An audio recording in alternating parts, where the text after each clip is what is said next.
साल में मेरी ऐसी बहनें माताएं बैठी हैं जिनका पति खूब कमाता है लेकिन फिर भी घर में कर्जा है, घर में ऋण है, ऋण से मुक्ति नहीं मिल पा रही है। एक छोटा सा उपाय आप कर सकें तो कर लीजिएगा, कोई उसमें ऐसे खर्चे की भी बात नहीं है। घी का दिया जलाकर शिव चालीसा का पाठ प्रत्येक दिन कीजिए आप।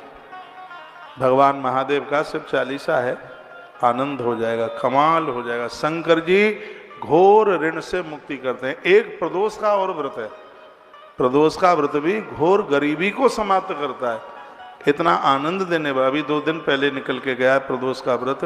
संस्कृत में बहुत स्तोत्र हैं, वो आप नहीं कर सकते। मैंने शिव चालीसा को बहुत बारीकी से पढ़ा ही नहीं, उसके अर्थ को भी समझा है।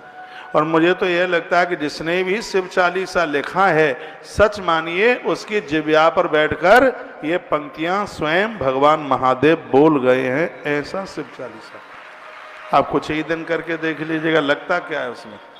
आप एक पाठ शिव चालीसा का आप कर लें, घी का दिया जला लें। दिया हमेशा जला करके दाहिने हाथ पर रखो और पानी का जो लोटा है उसे बाएं हाथ पर रखो। अभी भी देखिए हमारे पानी का पंचपात्र बाएं हाथ पर है, क्योंकि बाएं हाथ पर ईशान कोण पड़ता है, वरुण देवता वहाँ के अधिपति हैं। दिया जलाते हैं दाहिने हाथ पर, वहाँ अग्नि कोण पड़ता है, वहाँ अग्नि कोण है। ज्वलंत चीजें जितनी हैं वो दाहिने हाथ की तरफ हों। साधक के लिए कहा गया कि पूर्व दिशा की तरफ बैठ करके वो साधना करे, पूर्व दिशा की तरफ। तो पूर्व दिशा की तरफ आप बैठोगे मुंह करके, तो दाहिनी तरफ आता है अग्नि कोण और बाईं तरफ आता है ईशान कोण। तो ईशान कोण में जल स्रोत और अग्नि कोण में अग्नि तत्व, ये बहुत ज़्यादा शुभ होता है, विशेष होता है।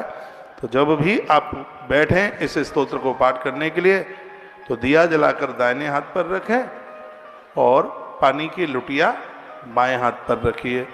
तो फिर ये शिव चालीसा का आप पाठ कीजिए, बहुत आनंद हो जाएगा। शंकर जी तो बड़े उदार हैं, बहुत आनंद देने वाले। जिन्होंने भी शिव को पूजा है उनके लिए आनंद ही आनंद हुआ।